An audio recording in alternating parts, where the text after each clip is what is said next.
Hello, everyone. Welcome to episode 159 of the J Situation Podcast. I'm recording this on April 18th, 2023. How are all you wonderful folks doing today? Man, I hope you're doing well. It is a packed week this week, I tell you what. Man, ongoing testing. We have several publications pending. There's all kinds of stuff. There's all kinds of stuff going on. And I was going to tell you, because I don't know that I formally told you yet.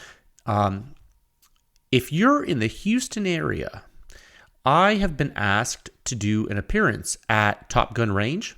It's a indoor shooting range in Houston. It's one of the podcast sponsors. I'm going to be doing that appearance on May 13th, which is a Saturday. I'm looking forward to checking out their range and their rental inventory and stuff. That is actually one of the reasons I'm going there. They figured, hey, well, they'll turn it into a Pew Science Range Day where, folks can come out and see me and stuff. So I'm going to be there all day. If you would like to come by and talk silencers and things like that, be happy to answer any questions you have in person. And, meet you folks that, if you would like to meet me, you certainly can. All you wonderful folks that listen to the podcast, I think that'd be cool. So if you're going to be in Houston mid-May, May 13th, swing by to Top Gun Range, and it should be a good time, I think. I have a quick episode prepared for you folks today, especially after the past the past two episodes have been around 2 hours long. Man, I can't keep that up all the time. So on this episode today, we're gonna take a dive back into listener questions. Again, I think we're overdue for that. I have a brief talk to you about new publications coming this week. And I also wanted to mention some recent grassroots research by Pew Science members in the wild. Yeah, I love to see that, okay? But first, a word about my gracious sponsors. The J Situation Podcast is proudly sponsored by Top Gun Range Houston. Remember, I just told you I was going to be there in May? Or I'm going to be there in May? Yeah, it's these guys.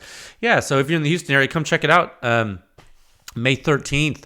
They got a 15-lane indoor shooting range there, the largest firearm rental fleet in the state of Texas. So should be pretty cool. I mean, I know you can rent a lot of different modern firearms there, some older firearms as well as machine guns. That's pretty cool, And I know I like to shoot stuff before I buy it. I'm going to use that opportunity in May to do this. There's some stuff I've been wanting to shoot that I haven't. They probably have it. And so I'm gonna take some for a spin. Probably, we'll see. But yeah, you can check out their firearm rental inventory on their website at topgunrange.com, and you can also find them on Instagram at Top Gun Range. All right, go check them out. This episode of the podcast is also brought to you by High End Armament Technology, another dealer, but it's a little different. The folks at High End Arm, they got a lot of time in this NFA game, this night vision game, this thermal game. They're a little wild, man. If you are looking for something that's hard to find, it might be a little esoteric or rare or high dollar or, let's just be honest, crazy, Robert and his crew are going to find it for you. They're going to find it in a good way, and they're going to find a good example of it for you. It's definitely someone you want to call when you're looking for something hard to find, okay? Check them out at highendarms.com, on Instagram at highendarms, and they even have a Facebook page, which is also High End Arms. I hope they can help you folks out if you need them. It's good to have someone like that in your back pocket. Trust me, it's come in handy for me personally. Tell them Jay sent you if you contact those folks. And as always, this episode is also sponsored by Silencer Shop. Yeah, that's right. You can use their kiosk and do your fingerprints and photos electronically. And in turn, you cut down on errors. You simplify your silencer purchasing process. You get a money-back guarantee. It's pretty good. No transfer fees, no paperwork errors, just you and your silencer with no drama. It truly is silencer ownership simplified. They are the pioneers of that situation, as it were. So good folks there at Silencer Shop. And as always, coupon codes and stuff in the show notes. True Shot Gun Club out of Arizona. Save yourself some money if you buy a lot of bulk ammo to blast with. They have a lot of that bulk ammo, and you can get free shipping on everything, and save $20 off that membership with code Pew Science. And then Magpul, when you're doing your weekly or monthly mag buying spree, use code PSTEN to get $10 off your order, fam. All right, just, what is that, like a free mag? Yeah, that's pretty good, right? $10. PSTEN at magpul.com. And always, and most importantly, this podcast is brought to you by Pew Science. Pushing the silencer industry forward one test at a time. That's right, that's my company. So I'm Jay. I'm the guy who runs it and does all the work and stuff. And I thank you for listening to the podcast. I just wanted to say that Pew Science does support this podcast. It's almost like a self-sustaining reaction. It's almost like you're tripping into a detonation from a deflagration. We can talk about that later. Visit pewscience.com for the suppression rating, the simplest and most accurate hearing safe ratings for your suppressed small arms. That's right, based on true human inner ear response of the entire gunshot, from before combustion takes place all the way until all the combustion is gone. That's right. Pew Science is the home of the Silencer Sound Standard. There are 7 sections. It has the most in-depth and accurate silencer data and analysis in the known universe. Check it out at pewscience.com. And you can support this podcast as always. You can support Pew Science. You can support all the testing I do for you by helping and joining with a membership at pewscience.com. It would mean so much if you did that. It's like the price of a cup of coffee per month, folks. It really does help a lot. And you know what? And if you're trying to cut back and you're not into that, that's okay. There's a donate function. If you just want to give a little bit sometimes or a lot of it, just a one-shot thing, you can do that as well. There's a donate button on the review page and the podcast page. And you know what? If you don't want to contribute at all monetarily, you don't have to, for sure. Okay? 99% of the stuff I publish is free there, and something that's free it doesn't cost you anything. You give the podcast a good rating on Spotify or iTunes or your favorite podcast provider, and you spread the word, and we can help normalize the use of suppressed small arms. Yeah, I think that's a good idea. People will see more of it, and more people will use silencers, and then we will win at least this battle in the war. I think maybe. All right, 3 topics. Topic 1. Listener questions. Let's get back into these, okay? We'll get back into answering your questions from the 5th solicitation, okay? There's a lot, dude. We're still in the 5th solicitation. It was probably one of the biggest solicitations we've had so far. I learned during these things. You learned during these things. We all learn.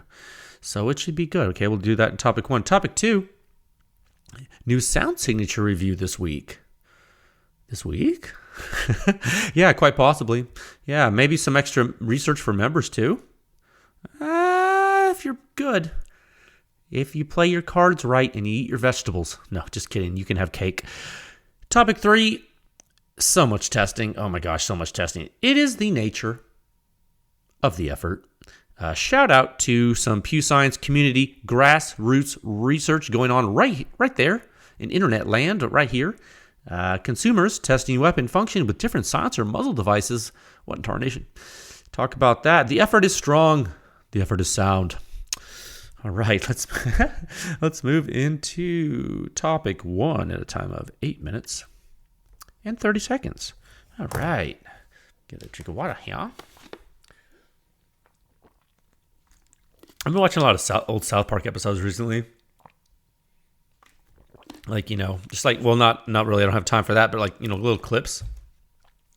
Remember that episode where they're making fun of the oil spill in the Gulf, the BP Horizon rig spill, and then they had like the head of BP on the episode, and he's apologizing. He's like, "We're sorry." And he just apologizing for that. It was just an empty apology. And we're changing our name from BP to DP. It's a family show, but you do need to watch that episode if you haven't seen it. Anyway, I don't know what made me think of that recently, but it was just in my mind here. Listener questions. That's right. We're going to go back to answering or continuing our answering of the questions in Solicitation 5.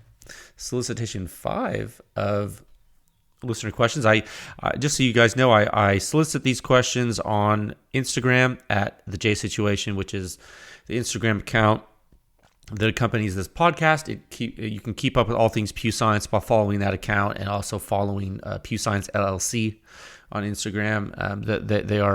That's the duality of Pew Science on the Instagram. And so every once in a while I'll do a question story thingy, and that's where I gather the questions, and it always maxes out the story function. It crashes it, and we fill it up, and this time was no different. So we're going to pick up where we left off. And as always, if you want to go back and you want to see past or listen to past answers from past questions, you can click the listener questions metadata tag at pewscience.com/podcast on whatever episode has listener questions. You can also search. There's a search box on the website, whatever. Okay. So I'm going to open my spreadsheet here. We left off, let's see. Okay, it looks like we left off last time. And what was that episode? I don't know what episode it was, but last time we answered these, we left off on question 355, sub-question 64 of the fifth solicitation. And the question was, would it be possible to use PewSoft with other things, like a nail gun, for comparison purposes? And I went on to talk about that as an excellent idea. I actually been speaking about that with some people offline, and I basically said, yeah, we're going to do that. Just haven't had time right now, but we're all going to do that. Just some like normal or more common impulsive noise signatures that are not gunshots, and that might help people sometimes relate to things better with regard to severity. Because remember, the suppression rating is based on inner ear response and hearing damage risk. Okay, so the suppression rating, when you see it on the website in section 5 of the Sound Source Sound Standard, you'll see that it quantifies risk. So certain things that you do, like if you're like working on your deck in your backyard and you're like hammering like a nail on wood, like without hearing protection on, like you could induce an impulsive noise that could peg the suppression rating scale at a certain number that would be comparable to, shooting a mag of whatever. You know what I mean? So that's kind of what we were going for when we're brainstorming that type of testing, and that's something we might do, okay? If you want to hear more about my answer to that question in the last episode with that, just go ahead and click the listener question metadata tag and go back and listen to that, okay? Okay, so in this episode, we're going to continue with question 356, local question 65. If you had the Omega 300 again, would you test it through the Mark 18, 556, and 300 blackout? Absolutely, I would. Yeah, just so you guys know, for those of you new to silencers or stuff, that this later gentleman is referencing the Omega 300. That is a Silencer Co. silencer. It's a rifle silencer. It's one of the first rifle silencers actually tested by Pew Science on 308 bolt action. It was published. It's a very prolific silencer. Yeah, absolutely. What a prolific silencer. And you're questioning, like, if I was to get another test sample of that, would I also evaluate it on the short barrel 556 and then 300 blackout or maybe even other host weapons? And absolutely, the answer is absolutely. It's funny, after testing it on 308, after all the questions I got about the anchor brake, and the anchor brake I later tested on the Harvester from Silencer Co. Right, I would definitely do flat cap and anchor brake tests with the host you're talking about just to see what happens. I think that would be cool. I would really like to test that. Thank you for bringing that up. I think I do need to test more Silencer Co. stuff. Thanks for reminding me about that. I think the Omega 300 is out there in really large quantities, so it would make sense to test it on more platforms, I think, because I think the data utility, like we talk about a lot, I think the data utility would be high because it would help a lot of people. I know some people get frustrated because sometimes I test stuff that like you can't buy right away, and a lot of people view Pew Science as like a buyer's guide, but again, that while Pew Science is very helpful for educating you about silencer performance for the silencers you want to buy, it is also extremely helpful for educating owners of existing silencers on the performance so that they can understand how they stack up to maybe something that's new or existing. Or maybe they just want to know, like, how safe is their silencer for a shooter and bystanders, like a ballpark? You know what I mean? That's what the suppression rating does, okay? So you got to think, like, I know some people that look at Pew Science data, they're interested in everything. Some people, they're interested in only one part, and all those parts can be different depending on the user. Everyone has their own needs. So I hope that helps. Hope that answers your question, sir, ma'am. That's a really good question. Thank you for asking that. Okay, let's move on. Did I skip one? No, I didn't. Okay, we'll move on. Next question. Question 357, sub-question 66. Will an aluminum 22 suppressor hold up over time? Or should I only consider steel or titanium? Man, I feel like we've answered this on the podcast before. Nonetheless, we've been doing this for many years now. It never hurts to repeat myself if it's an important question. I think this is a good question to answer. Will an aluminum 22 suppressor hold up over time? Yeah, definitely, dude. Or dudette. There was a time when most silencers were aluminum. Actually, like a lot, not most, but a lot, in general. Aluminum is actually a really great material for silencers. It really is. It's a great material in general. Actually, it's corrosion resistant. It's light. It's strong. Now, is it as corrosion resistant as some other metals? Well, no. Is it as ductile as some other metals? No. Is it as strong as some other metals? Well, no. Is it as tough as some other metals? Well, no. But you asked about 22 silencer, didn't you? And I'm here to tell you, friend, it can be awesome. It can be awesome for that. The one drawback of having an aluminum 22 silencer is the cleaning. Like a lot of people, me included, want to be able to put the baffles in harsh chemicals or an ultrasonic cleaner. And with aluminum, it can be hard to do that because you can mess them up. You can pit the aluminum sometimes depending on what you're doing. So I would say if you do get an aluminum 22 silencer, first of all, get one that you can take apart for sure. Don't go more than like 500 rounds without cleaning it. I think break it apart. Break out the toothbrush and the CLP and go to work. There might be some aluminum-friendly cleaners out there. Besides like a CLP, like do some research. I'm not going to go into all that, the chemistry. Some folks like to coat aluminum baffles in like a pre-coating before shooting. People have mentioned things like boar butter. They coat the baffles in that. They wipe them off prior to use, and they say that can help the buildup not to stick to the baffles as much. So that's cool.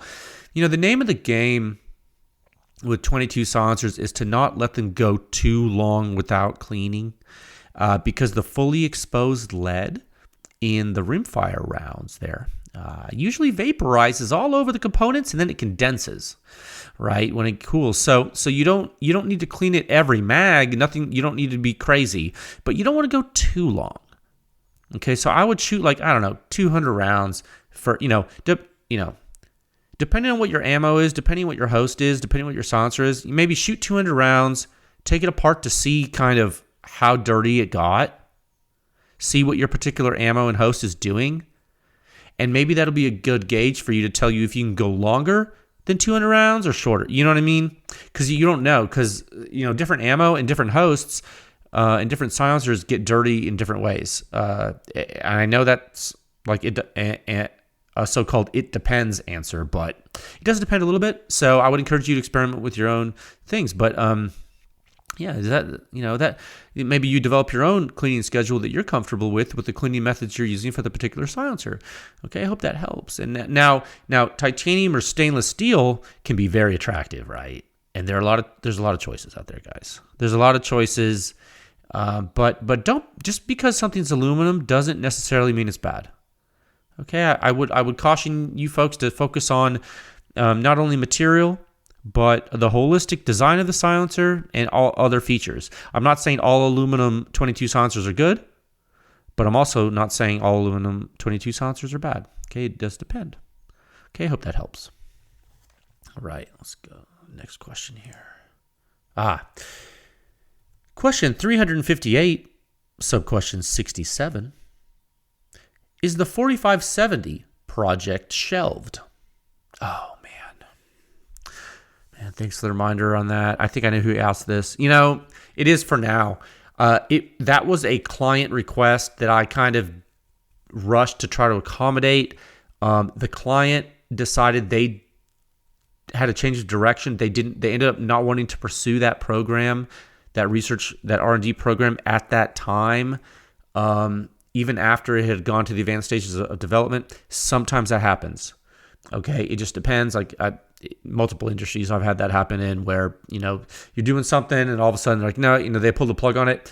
It's not the first time it happens. It's not the last time. It's not shelved indefinitely. Just for now, I might take it on independently.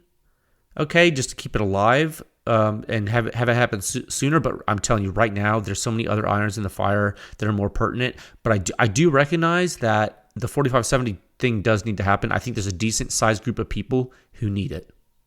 Okay, that data and analysis, I think so. So thank you for bringing that up. Thank you for holding me accountable. I appreciate that. Okay. Question 359, sub-question 68. Could we expect excellent suppression from the Otter Creek Labs polonium if used on a 243 bolt gun? 243, so that's 243 Winchester. Oh, that's such a great cartridge. Yeah, probably. I mean, the polonium traps gas. It's a 6mm silencer.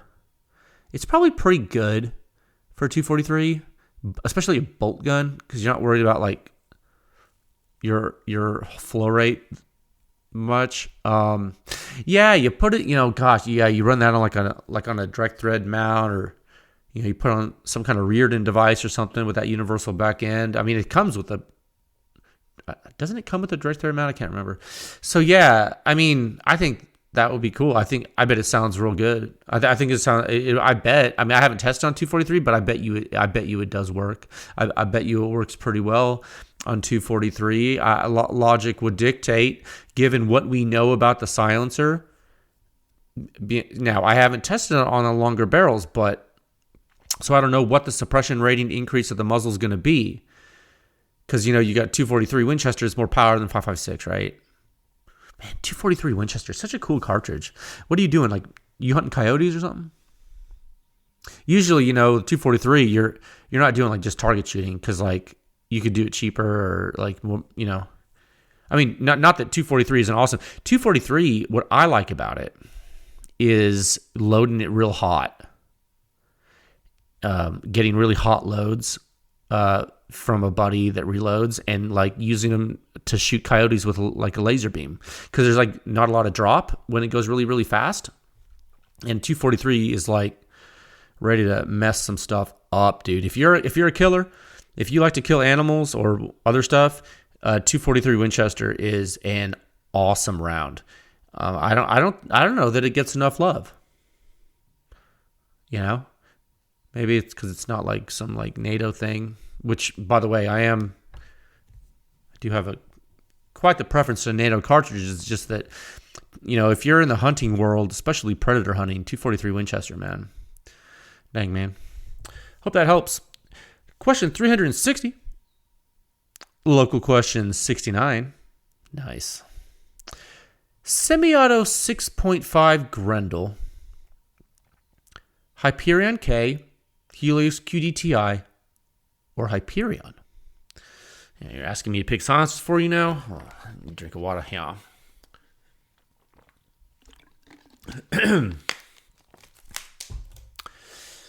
So, okay, let me see.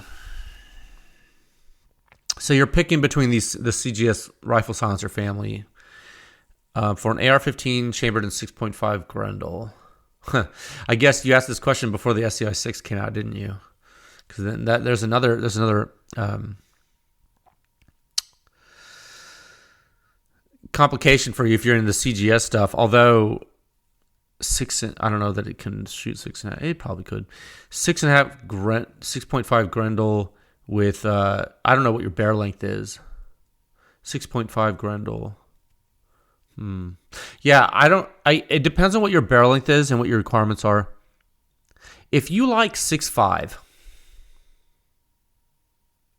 I feel like you're shooting far or something, right? Because why would you even do that unless you want like the better ballistics of the 6.5 millimeter bullet? So you must be shooting for far, relatively far. Like this isn't like a close quarters thing, right? So you got to be like hunting something or like target shooting or whatever, right? Because like who uses 6.5 for anything like normal?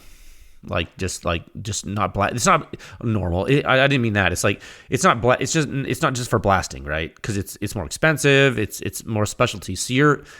So you're probably not doing tactical stuff. You're probably hunting. So if it's an AR, I bet your barrel length is probably what, like between 12 and 18 inches. So between those choices, the Hyperion K, the Helios QDTI, and the Hyperion, it's all about how long you want the gun to be and how quiet you want it to be. I can't answer that. I just need more details.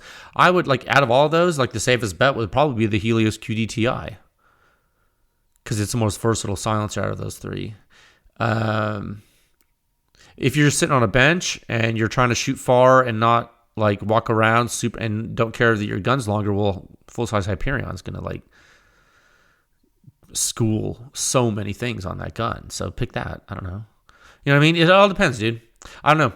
I need more details about your gun and your use case. So if you listen to this and you hear it, follow up with me and we can talk about it further. Okay. Thank you for asking that. Question 361, sub-question 70. Could you explain in further detail the issue you are having with the Omega metric?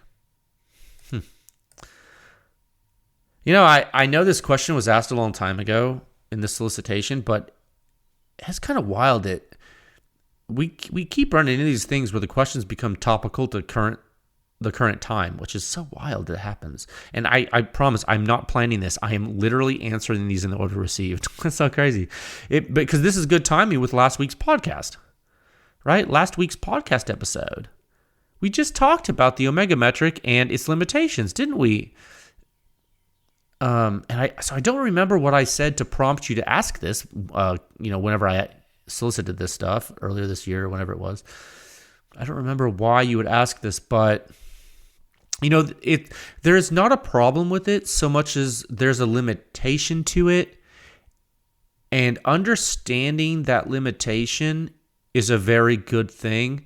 Once you understand what Omega does, what it is, and what it is not, I think you can really figure out what silencers may or may not work based on some other factors. I think it's a tool in your toolbox. It really depends what you're doing. So like in short, Omega characterizes the rate at which combustion gases leave the silencer system. Okay? That should be obvious to you if you read Research Supplement 640. Alpha, which is another parameter not yet published that I discussed last week, it characterizes the early time behavior right outside the muzzle, right after the bullet leaves the muzzle inside the silencer. Okay? Now, together, Alpha and Omega define the behavior of the suppressed weapon system. Okay, high Alpha and high Omega is something maybe like a Saker or like an Ultra 9. Okay, you got a low Alpha and high Omega, maybe it's like a Hyperion. All right, maybe low Alpha, low Omega, maybe it's like Huxworks. Okay, so check out last week's podcast episode and also the Instagram post I made, because I wrote some conceptual examples for you that go along with last week's episode. That'll help. Okay?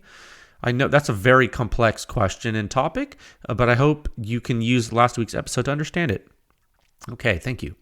Global question 362, local question 71. I'm a big fan of Huxworks can, but do you think there are better options for bolt guns? Man, absolutely there are better options out there for any weapon. Always, right? It all depends what you're doing, right? All depends what you're doing. Sometimes people want one silencer and they want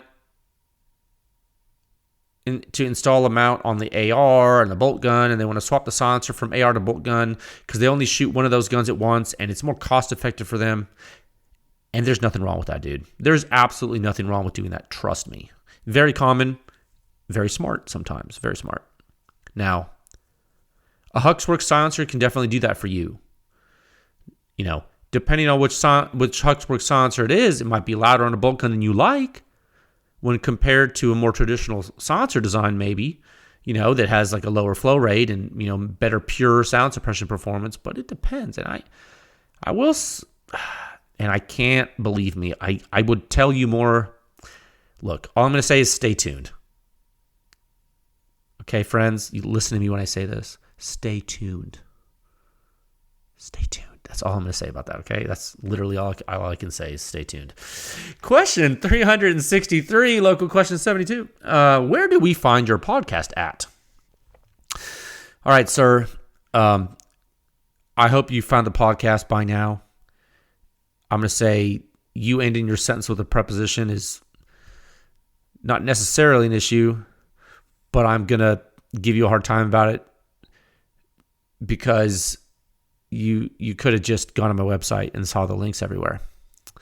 Okay, with that being said, I hope you're listening. I hope you eventually found the podcast. I'm just messing with you. I hope you eventually found the podcast and you are listening to this. You would have to listen to the podcast to hear me say this. So have you created an infinite loop, sir? Have you created a discontinuity in the time continuum? Have you broken the robots? Are you a robot? No. You can find the J Situation podcast on all major providers. Links are on pewscience.com/podcast with show notes for every episode. You can listen on the website. You can download an MP3 if you're into that. And maybe you use a VPN and you're off grid and you only go into town once a month, to get some supplies. Maybe you use cash for everything. Maybe you use a silicone mask at a public library to download MP3s onto a burner USB stick, and maybe you upload them to an air-gapped sandbox computer in your shack, and your shack's covered with heavy vegetation within a secure perimeter in the mountains. Maybe you not only grow your own food, but maybe you're making your own primers.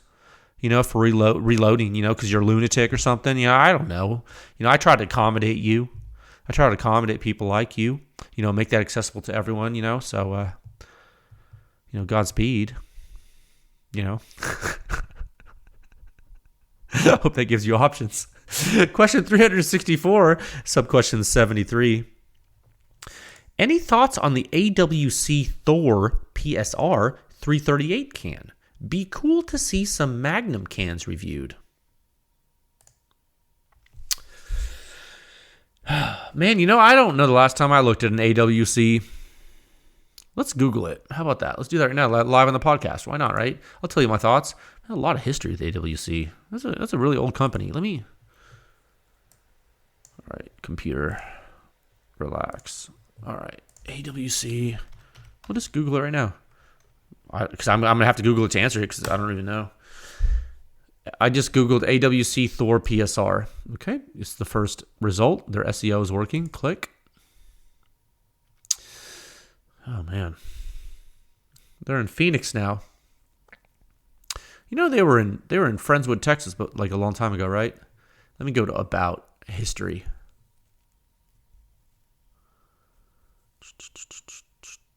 Having spent the last 30 years building high quality.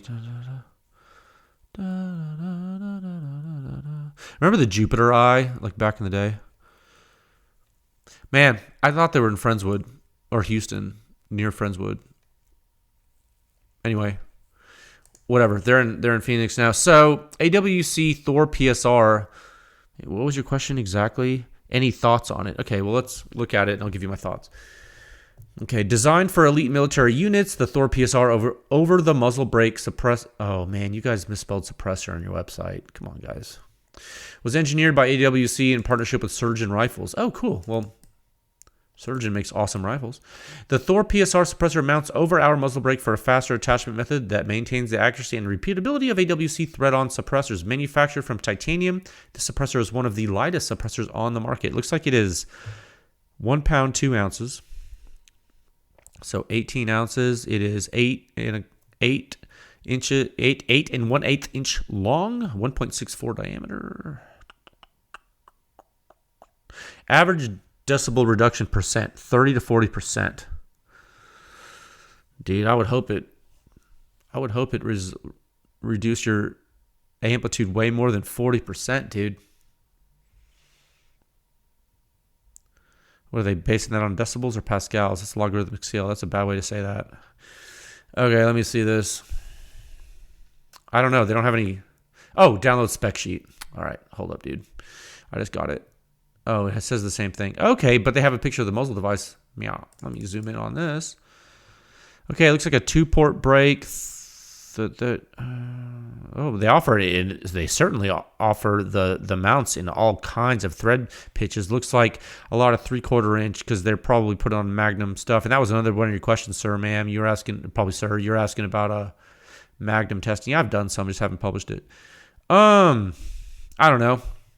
My thoughts are I have no idea how the silencer performs. I would guess that it's probably using relatively old technology because it's a relatively old company. They're not super popular. Let me go to their main product page. Okay, that didn't work. Home. That's weird. AWCsilencers.com. When you go to their stuff, they have Armalite.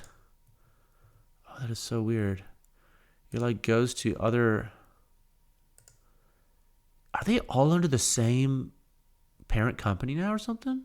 No way. They might be. I might just be out of touch with regard to the ownership. Maybe they're all in Phoenix under the same people. That is so wild. Huh. Anyway, I don't want to take up too much more time on this, but yeah, let's see. If I go to AWC Silencers, it looks like they still make their integral 22 Ribfire. They have the Amphibian too. That's awesome, dude. I bet you that's a fun silencer. I think it has little K baffles in it. Oh, I bet that's fun. I need to get one of those. I don't have one. I would love to have one of those. What else they got? That's Rimfire though. What do they got? They got Centerfire.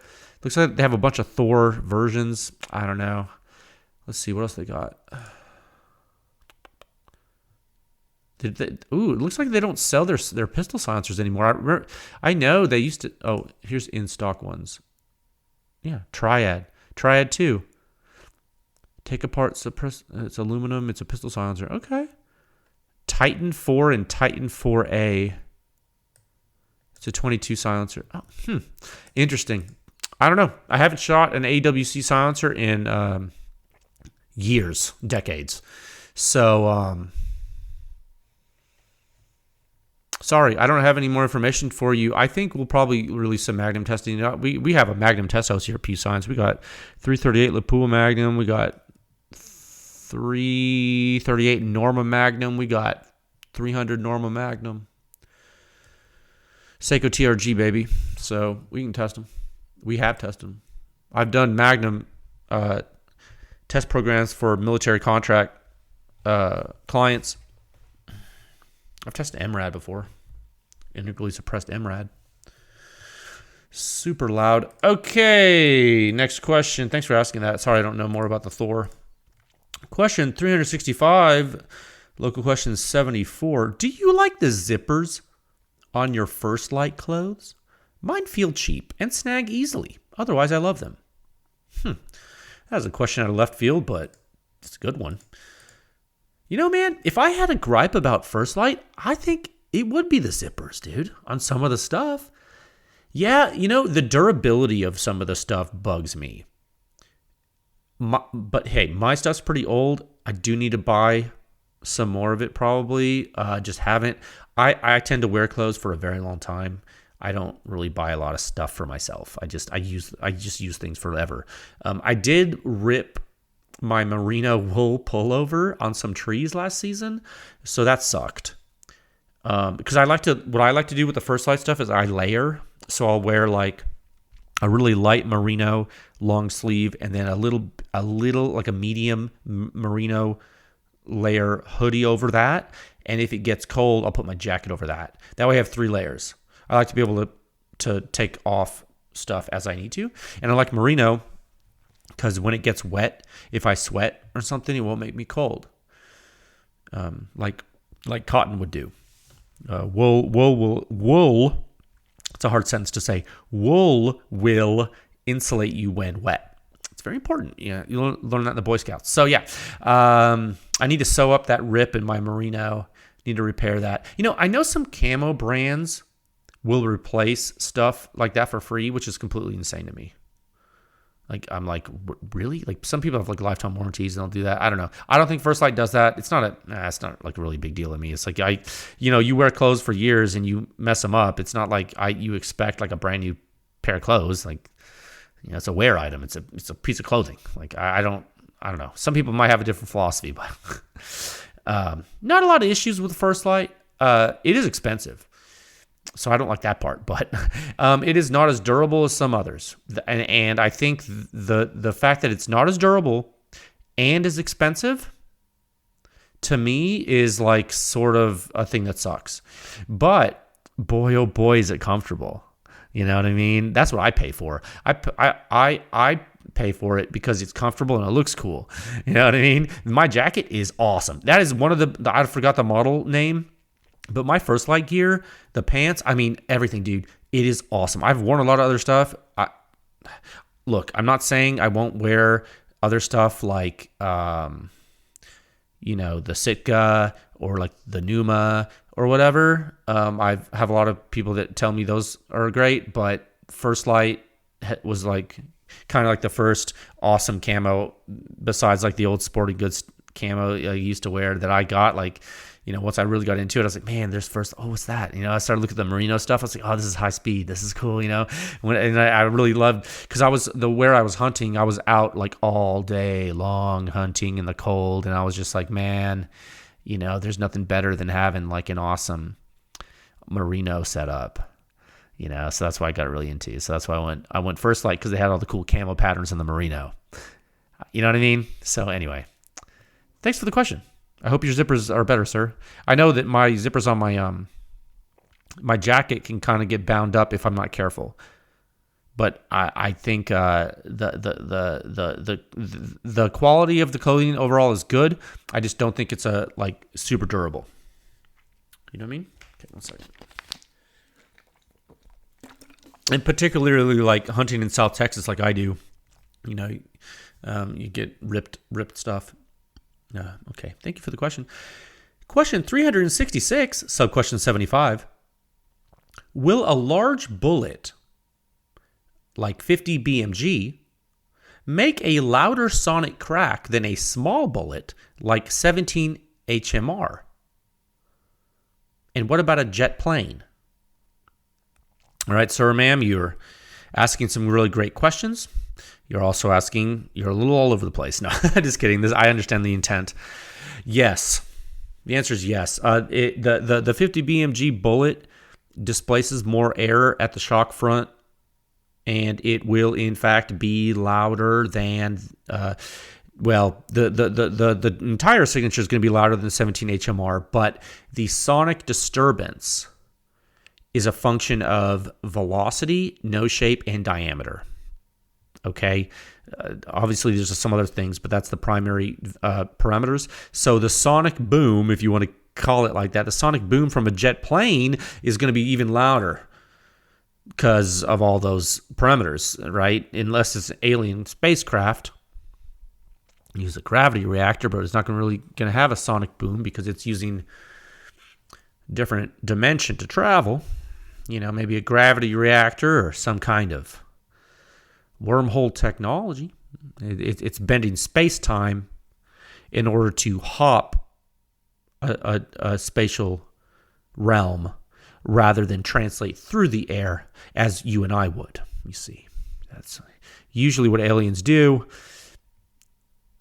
Not sure, just supposing. It could be quiet. Alien stuff could be quieter. You could be, you might be hearing one right now. I don't know. How would we know? And that's the thing I've always wondered about aliens. It's like, how would we even know? It's like, if aliens are here, the chances of you knowing are either really high or like really low. There's no in between, right? It's not like you'd be like, oh, maybe there's aliens. It's like, no, you would either not know anything or you would definitely know. I think that's kind of a binary knowing in my mind. Anyway, they might be in your walls. Good luck with that. Yeah, maybe open your attic. Okay, question 367, sub-question 76. Is there anything Pew Science members commonly do that hurts the effort that we should stop? You're asking me to police you? 1 second. You guys are wild, but I encourage it. No, actually, in all seriousness, you folks spreading the word is really great. It's really awesome. I would say, here's some advice I have. I would say be kind. Be kind to consumers who are just starting out and learning. Never denigrate others and talk down to people. That's not the Pew Science way. You know, regardless of Pew Science or not, I think people should be nice to people in general, right? That's just like in life, right? You got to remember, the firearms community is a cesspool. There's such a high percentage of garbage human beings in the world, right? But the firearms industry is no different. It's just a subset of humanity. And because of the low barrier of entry, those people can get to very high positions. Okay? And in my time in the firearms industry, which is not my main industry, I have been exposed to some of the worst people I have ever met in my entire life on this planet. But there are also some really great people. Okay? Just like any other subset of humanity, right? There's also some really great people and some really great consumers. There's so many great people out there. And so try to lift others up and try to help people. I think that's the most important thing you can do. I wouldn't say there's things you should stop doing. I think you should continue to help people. And now, you can only lead a horse to water. Okay? You definitely can't make them drink. And you're going to learn. If you haven't learned that in your life, you're going to learn it. Because it is true. It is resoundingly true in every aspect. I will say, do not hold their head under the water too long. Okay? Maybe just you do a little waterboarding as a treat for Pew Science, okay? No, I would say keep being aggressive. I would say keep being aggressive. Keep standing up for what you know is right, for what you know to be true. Keep helping people. Keep spreading the knowledge. I think all those are great things. I would say don't be mean to people for the sake of being mean. I think that's messed up. I think whenever anyone has questions, try to help them. I think that's probably the most important thing. I think being a good person and helping your fellow man. Now, if you see someone lying to somebody and you know they're lying to that person, I think you come into their rescue is awesome. And I see that. I see Pew Science members doing that all the time, and I will never stop telling you to do that because that's something I would do. That's something everyone should do in life. If you know something's true and you see someone being lied to and mistreated, of course you're going to defend your fellow man and help them. What, you're going to leave someone to die? No man left behind. Pew Science. Come on, man. Yeah, I think so. I think that applies to everything in your life. Right? You got to help people. You're going to walk and okay, I got a story for you. Then we'll go on. When I was a kid, I was in the neighborhood riding BMX with some buddies. Little kids, right? Just like, making dirt jumps, jumping BMX bikes, breaking our bones. Boys will be boys. So we're in the neighborhood and we're riding back from the park, and this is when your parents had no idea where you were for all day. Right? We're riding back from the park on our bikes, and one of the kids bails and gets hurt. Just freak thing. He's on the ground, right? Me and this other kid go to his aid, and we're like, oh my gosh, we're trying to help him. 3 of the other kids ran. And the reason they ran was not because they were trying to get help, not because they were scared of injury and didn't want to look at it. They ran because they thought an adult was going to punish the people involved with this person getting hurt, and they ran so they wouldn't get in trouble. So they left this guy behind, injured on the ground. Okay, so I couldn't have been I was less than 10 years old. This was many, many decades ago, and that was one of the moments in my life that always stuck with me, because I was sitting there with a guy, and these other kids had left, and if they had stayed, we could have gotten help faster. But they just left him there, and they did that because of their own self-centeredness and self-serving agendas. And you might be saying, "Oh, well, they're children; they don't know any better." I strongly disagree. Looking back on it, those children, I know how they grew up and what kind of families they came from, and they were trash. Okay, and their parents didn't raise them correctly, and that's why those kids are like that. All right, and I can say that because I know I was there. Okay, I'm not speculating. I literally knew the people. So that's not what I'm into. I think that's messed up, and I think it's bad. Okay, so that's that gives you kind of a window into what I think people should do and not do. Okay, so if I see someone on social media telling a consumer that a silencer is one of the quietest things ever, and they can shoot it without hearing protection, and it's the best thing, and another person's like, "Hey, how do you even say that when you have no data to support that?" And the person saying it is like, "Oh, well, we know because we've done this and this and this," but it's clearly a lie, and it's clearly physically impossible and goes against the laws of physics about everything we know about the suppressed small arms state of practice. When I see that happen, and someone just leaves, sometimes I feel like it's just like those kids running away because that guy was hurt. Because I'm like, man, someone needs to come. But you know what I mean? But see, me as Pew Science, I'm not going to go be world police either. You know what I mean? So you got to balance it, right? And, sometimes you want to pick your battles. But sometimes I see that. I'm like, man, people taking advantage of people and people doing the wrong thing to others because they're just trying to sell something makes me sad. Because that's not, that gives you a glimpse into humanity that's so flippant. They don't care at all about you, to the point where they just don't care about you. And I know that you can't physically and mentally care about every single person in the world. It's impossible, right? Because we're not meant to do that. But you can certainly treat everyone that you interact with respect that they deserve, right? But also you got to hold people accountable for doing bad things. You can't just let things go when it's blatantly messed up, because then they're never going to learn. And you roll over, you just roll over and say, "Oh, well, well, that's sometimes that's just as worse, or just as bad rather." So I don't know. I didn't mean to lecture you or get all philosophical, but you're asking, is there anything Pew Science members commonly do that hurt the effort? I would say actually Pew Science members are probably a cut above. They're probably a cut above when it comes to a subset of the firearm community, both the dealers and the companies that join and the consumers. Now there are companies that join Pew Science for the wrong reasons.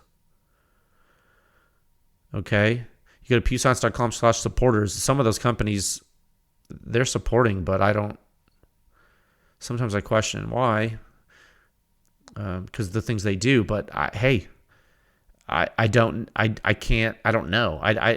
Some of it I'm like, really? Sometimes I don't understand it. But sometimes there's different divisions of companies, and some parts of the companies do one thing and other parts don't. So I I don't know. It's a lot to police, right? So anyway, I hope that gives you a window into some of these issues. Please, anytime you have any questions like that, shoot me an email, and I'll be happy to like talk about it with you. I don't think this is a strange question at all. I think it's actually really responsible of you to ask this, because this is a group thing. This is a grassroots thing. We'll talk about that in a second, but this is a grassroots effort. So I do appreciate you being conscious of what you do and your actions and how you represent the effort. So thank you so much for being thoughtful. Okay. All right. Let's go ahead and stop there for questions. I'm gonna go ahead and highlight that row, and we will kick off the next question series with some more. But we're gonna stop that for now, because we're about an hour in. Okay. Save that. I'm gonna close the spreadsheet. Okay. All right. Let's move in to topic 2 at a time at 55 minutes. And 23 seconds. Okay, I didn't mean to, get all doom and gloom on that one. A little bit negative there, but it's a good question. I think you asked the question in the negative, and so I try to turn it positive. But you have to take the good with the bad and things like that. 1 second. Okay. All right. Topic 2. New sound signature review this week. This week? Yeah, maybe some research for your members too. Maybe I'm trying to get 2 things out. I'm going to try. I've been so swamped. The thing I want to publish this week, it's going to be so much better if I can get member research out with it at the same time. And the member research I want to publish, it's special. Pew Science members have never seen it before. I don't think anyone in the world has seen it before, and so I'm trying to get it done. Am I promising? No, absolutely not. I'm not. Am I going to give it the old college try? Yes, I always do. I always try my best. I always give my best. If there's one thing I want you to know about me, I always do my best. And that's why when I fail, I am not as upset, because I did my best. If I fail and I'm really mad at myself, it's because I didn't do my best. And I'm not mad that I failed. I'm mad that I didn't do my best. Does that make sense? That's my philosophy. Okay, so I've been listening to Pew Science members.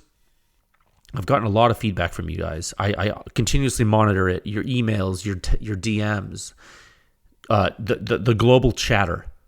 I try to keep a pulse on it. And I've been listening to Pew Science members. I think we're overdue for some certain things. Sometimes you got to circle back into the testing archives, as it were. Okay? Maybe show you folks some stuff that needs showing for completeness. Okay? This is the Silencer Sound standard after all. That's right. It is the standard. It is a compendium. It is the Library of Congress of silencer data. Okay, it's getting bigger every day. It is not an isolated thing. So, this is what it's all about. All right. I do enjoy publications. I'm trying to maintain them at a good clip for you folks. A constant stream of information. Okay, so stay tuned this week.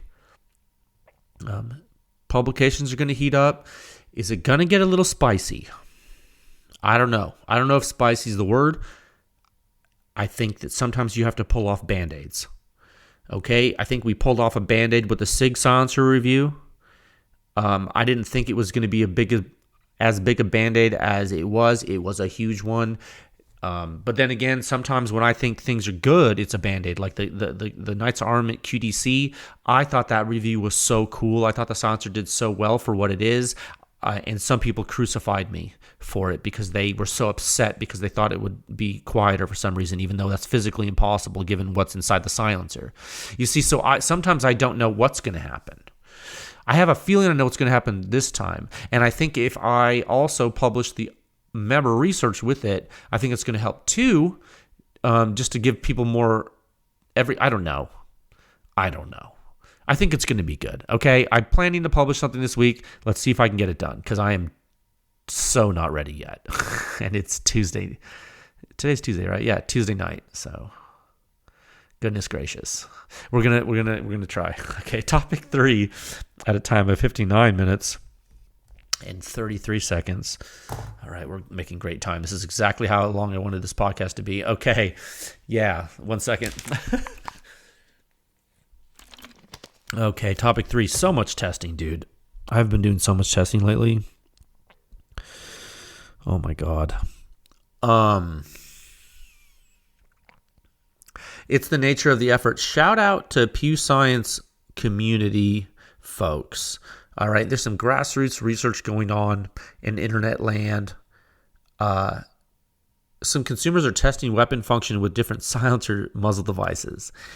And the effort's strong, and to see this is really great. This is kind of what I hope to happen, and I can't believe it's taken this long. So, that episode I did last week, that was that long one. I think actually last week's episode was one of the best episodes, I think, of this podcast for people to listen to. I think it has a lot of information in it. That episode sparked a lot of things in people. It sparked all kinds of independent research in the community, which is super awesome. So shout out to the consumer on Reddit who used his 5.56 SCAR to do some muzzle device research with the SCAR and test out the phenomenon that I told you guys about with the Helios QD from a long time ago. Because remember how when you direct thread a Helios QD to a 5.56 weapon, the early time shock expansion into that big blast chamber, it changes the dynamics through the first orifice, and you aren't able to properly utilize the annular pads, right? Because you have to have a certain pressure to do that. The performance suffers a little bit. The back pressure increases a little bit. I explained that to you on 5.56. Well, at least on the Mark 18. I told you that I had CGS make a custom mount for me that funneled that jet right into that orifice, and it delayed the shock expansion, right? Well, guess what? It turns out you can obtain similar behavior with a Liberty Precision machine muzzle device screwed into a Rearden thing. I don't remember the names of both of those things. I forget the designations. It doesn't matter. It's on Reddit. Go to the RNFA subreddit, find it. Let me shoot. I don't want to be irresponsible. Let me tell you at least what the guy's name is. Let me go to Reddit. Okay. Oh my God. There's all kinds of stuff here. NFA. How am I going to find this? Oh, I know what I'll do. I'll go to my notification things because it'll have it where I got tagged and stuff. Oh, yeah, because I responded to the guy today because he tagged me, and I said, hey, good luck. His name is Galactic Cowboy. Galactic-Cowboy is his username on Reddit. And he made a post that he's doing stuff with a Helios QD. So, Galactic-Cowboy, no spaces, okay? Galactic-Cowboy, no spaces on Reddit. He is in the middle of doing some stuff with his SCAR. And the Helios QD, he is changing all kinds of different stuff. So go ahead and follow his grassroots research progression. He is doing something that can help the community, okay? So I don't know that he's a Pew Science member or not. He might be. Regardless, he follows the Pew Science effort, and that's great. Okay, and that's the type of stuff we want to see from people. We want to see people contributing and helping other people. Helping other people build a community of like-minded individuals interested in furthering the state of practice to suppress small arms. Okay, I say that all the time, and I mean it. That's not just words. That's actions that I do, and this guy's doing too. Okay, so do something. Go out and do something. Go out and do something for everybody. Okay, so I hope you enjoyed this. Hope you enjoyed this very quick episode. It's very much shorter than last time due to the nature of this week. Okay, so I'm gonna need to buckle down now and get this stuff ready for you. I have a lot of work to do tonight. Now I'm gonna do this. I just finished this. I'm gonna eat dinner. Then I'm gonna start working. Okay. So it'll be worth it, I think, for you folks this week. So until next time, friends, stay safe out there. Stay tuned for data. And I will talk with you folks again soon. Oh, no, wait. I'm